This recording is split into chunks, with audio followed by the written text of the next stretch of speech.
प्यारे साथियों नमस्कार। अपने YouTube channel Golu GS classes पर आज आप लोगों को क्लास 10th का दही वाली मंगमा चैप्टर का ऑब्जेक्टिव क्वेश्चन बताने वाला हूं, जो बिहार बोर्ड एग्जाम 2026 में देने वाले हैं उनके लिए अत्यधिक इंपॉर्टेंट होने वाला है।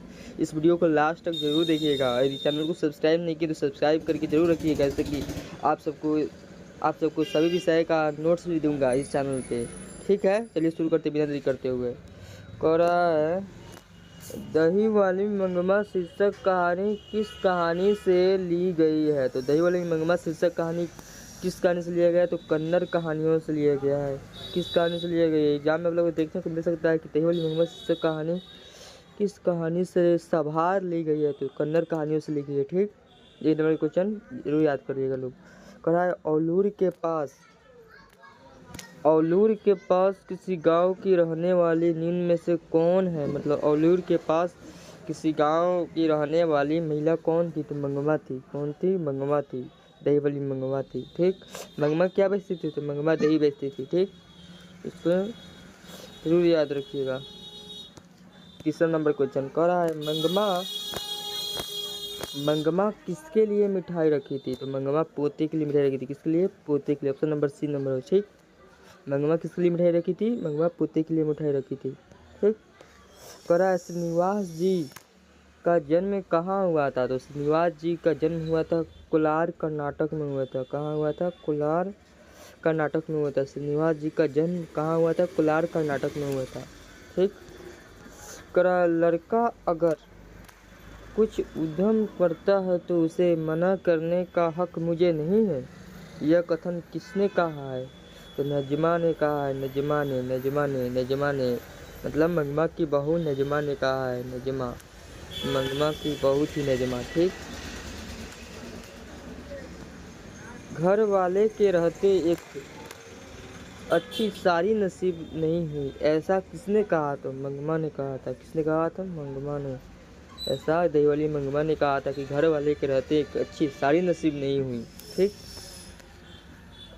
कर दही वाली मंगमा शीर्षक कहानी में रास्ते में क्या है, तो अमराई का कुआं है। कहा था दही वाली मंगमा शीर्षक कहानी में रास्ते में क्या था, तो अमराई का कुआं था रास्ते में। ठीक, मंगमा कहाँ की रहने वाली है। करा है मंगमा दही वाली मंगमा कहाँ की रहने वाली थी, तो औलूर के पास किसी गांव की रहने वाली थी। मंगमा कहाँ की रहने वाली है, तो औलूर के पास किसी गांव की। ठीक,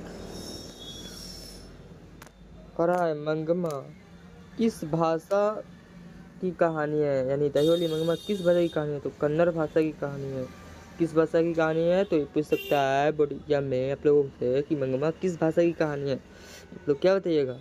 कन्नड़ भाषा की कहानी है। ठीक, करा है मंगमा मिठाई किसके लिए ले जा रही थी, जो पता होगा कि मंगमा मिठाई अपने पोते के लिए ले जा रही थी। इसलिए पोते के लिए। Option number A number. ठीक, दही वाली मंगमा शीर्षक कहानी दही वाली मंगमा शीर्षक पाठ में बहू ने सास से समझौता क्यों कर लिया था, तो डर से किया था। अपने डर से किया था। दही वाली मंगमा शीर्षक कहानी में बहू ने सास से समझौता अपने डर से किया था। ठीक, और है कि दही वाली मंगमा कहानी का कहानीकार कौन है, तो श्रीनिवास जी है। ठीक, और ढहते विश्वास के साथ कोरी होता है। ठीक, और माँ कहानी की ईश्वर पट लिखा है। ठीक, लोग पता है दही वाली मंगमा शीर्षक कहानी की कहानीकार श्रीनिवास जी है। ठीक, इसका पूरा 30 को ऑब्जेक्टिव बताने वाला हूँ। करा दही वाली मंगमा कहानी का प्रमुख पात्र कौन है, तो दही वाली मंगमा कहानी का प्रमुख पात्र मंगमा है। कौन है? मंगमा, और मंगमा की बहू का नाम नजमा था। ठीक, दही वाली मंगमा कहानी का कथावाचक कहाँ से है, मतलब दही वाली मंगमा जो कहानी लिखा है उसका कथावाचक कहाँ से है, तो बेंगलोर से है। कहाँ से है? बेंगलोर से है। दही वाली मंगमा कहानी का कथावाचक बेंगलोर से है। करा दही वाली मंगमा की कहानी किसे संदेश देती है, तो दही वाली मंगमा कहानी किसे देती है, तो बहुओं को संदेश देती है। ठीक, ऑप्शन नंबर सी नंबर। करा है मंगमा क्या बेचती थी। मंगमा क्या बेचती थी, आप लोगों को पता होगा, तो मंगमा दूध दही बेचती थी। ठीक, मंगमा दही बेचती थी। क्या बेचती थी? मंगमा दही बेचती थी। यहाँ पे ऑप्शन नंबर हो जाएगा सी नंबर। और मंगमा क्या खाती थी? पान सुपारी खाती थी। पान सुपारी। मंगमा क्या खाती थी? तो पान सुपारी। ठीक। मंगमा के गांव का नाम क्या था? वेंकटपुर। मंगमा के गांव का नाम क्या था? तो मंगमा के गांव का नाम वेंकटपुर था। मंगमा कहाँ की रहने वाली थी? तो औलूर के पास, और गांव का नाम था वेंकटपुर। ठीक। करा है मंगमा क्या खाती थी? यहाँ पे आ गया कि मंगमा क्या खाती थी, बताया था। मंगमा पान सुपारी खाती थी। ठीक, पान सुपारी खाती थी। करा है मंगमा ने बेटे से अलग होने को कहा आज दोपहर से। दही वाली मंगमा कहानी में बेटे से अलग होने को कहा। कब से अलग होने? दोपहर से अलग होने को कहा। ठीक। करा है मंगमा किस कपड़े की ब्लाउज पहनना चाहती थी? तो मंगमा मखमल की ब्लाउज पहनना चाहती थी। किसकी? तो मखमल की। ऑप्शन नंबर सी नंबर, ध्यान रखिएगा। मंगमा किस कपड़े की ब्लाउज पहनना चाहती थी? तो मखमल की। ठीक। करा रंगप्पा कहाँ का रहने वाला था? रंगप्पा कहाँ का रहने वाला था? मंगमा के गांव वेंकटपुर का रहने वाला था। ठीक। रंगप्पा वेंकटपुर का रहने वाला था। रंगप्पा क्या था? पूछा एग्जाम में, रंगप्पा क्या था? रंगप्पा एक जुआरी था। क्या था? जुआरी। रंगप्पा जुआरी था, मंगमा से पैसे उधार लेना चाहता था। ठीक। कह रंगप्पा मंगमा से कहाँ मिलता था? तो रंगप्पा मंगमा से कुआं के पास मिलता था। कहाँ मिलता था? रंगप्पा मंगमा से कुआं के पास। ठीक। करा रंगप्पा था, बताया था मैंने रंगप्पा कौन था? तो जुआरी था। ठीक। पूरे चैप्टर का ऑब्जेक्टिव मैं बता रहा हूँ। ठीक। रंगप्पा जुआरी था, चैप्टर 1 जो दही वाली मंगमा है उसका पूरा ऑब्जेक्टिव है। ठीक। लेखक ने कहानी में मगरमच्छ की उपमा किसने दिया है? लेखक ने कहानी में मगरमच्छ की उपमा किसने दिया है? यानी दही वाली मंगमा कहानी में मगरमच्छ की उपमा किसको दिया गया है? तो बहू को दिया गया है। किसको दिया गया है? तो बहू को दिया गया है। ठीक। एक बार ध्यान में रखिएगा ये सब। ठीक। कराए मंगमा अपना पैसा कहाँ रखना चाहती थी? मंगमा अपना पैसा अपने माँ जी के पास रखना चाहती थी, जो जहाँ दही बेच देती थी ना, वहाँ देना चाहती थी। ठीक। श्रीनिवास जी का जन्म कब हुआ था? श्रीनिवास जी का जन्म हुआ था 6 जून 1891 ईस्वी में हुआ था। ठीक। श्रीनिवास जी का जन्म हुआ था 6 जून 1891 ईस्वी में। ठीक। करा दही वाली मंगमा कहानी किस भाषा से अनुवादित है? तो कन्नड़ भाषा से नहीं, कन्नड़ भाषा की। दही वाली मंगमा कहानी किस भाषा से अनुवादित है? दही वाली मंगमा जो कन्नड़ भाषा में है उसका अनुवाद किया गया है हिंदी भाषा में। ठीक। किससे अनुवादित है? तो कन्नड़ से अनुवादित है। ठीक। मंगमा से कौन कर्ज मांग रहा था?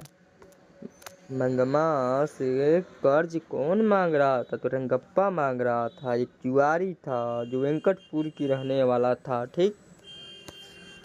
करा है मंगमा की बहू का नाम क्या था? तो मंगमा की बहू का नाम था नजमा। मंगमा की बहू का नाम नजमा था। ठीक। करा है सास बहू में झगड़ा क्यों हुआ था? करा है सास बहू में झगड़ा क्यों हुआ था? बच्चे को पीटने के लिए झगड़ा हुआ था। ठीक। एक बार ध्यान रखिएगा, पूछ सकता है कि इम्पोर्टेंट है। इम्पोर्टेंट सास बहू में झगड़ा बच्चे को पीटने के लिए हुआ था। ठीक। करा है B.R. नारायण किस कहानी का अनुवाद किया है? B.R. नारायण B.R. नारायण दही वाली मंगमा कहानी का अनुवाद किया गया है। ठीक। B.R. नारायण किस कहानी का अनुवाद किया है? दही वाली मंगमा कहानी का अनुवाद किया है। दही वाली मंगमा कहानी किस भाषा में लिखा गया है? तो कन्नड़ भाषा में लिखा गया है। ठीक। करा है अमराई का कुआं कहाँ है? मतलब अमराई का कुआं कहाँ है? तो रास्ते में। कहाँ है अमराई का कुआं? रास्ते में है। ठीक। मंगमा को किससे विवाद था? तो मंगमा से बहुत से विवाद था। यहाँ पे दे सकता है नजमा, यहाँ पे नजमा दे सकता है। एक बार ध्यान रखिएगा। ठीक। बहू कौन थी? मंगमा की नजमा, ये याद रखिएगा। मंगमा को किससे विवाद था? तो ऑप्शन में नजमा दे देगा। ठीक।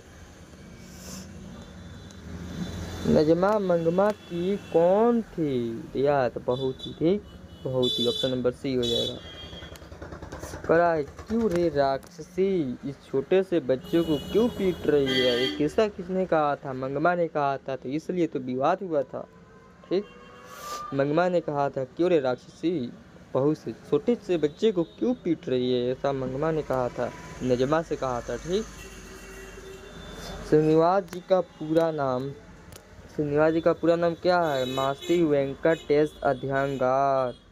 ये नंबर सही है। ठीक। कराए, मंगमा कहाँ की रहने वाली थी, मंगमा वेंकटपुर बेंगलोर की रहने वाली थी। ठीक। औलूर के किसी गांव की, वेंकटपुर बेंगलोर। ठीक। कराए, मंगमा को किससे विवाद था, तो मंगमा को नजमा से विवाद था। धन्यवाद दोस्तों, खत्म हो गया ऑब्जेक्टिव क्वेश्चन। फिर मिलते हैं एक ऐसे ही वीडियो में जिसमें और ऑब्जेक्टिव क्वेश्चन बताऊंगा। ठीक। तब तक के लिए धन्यवाद।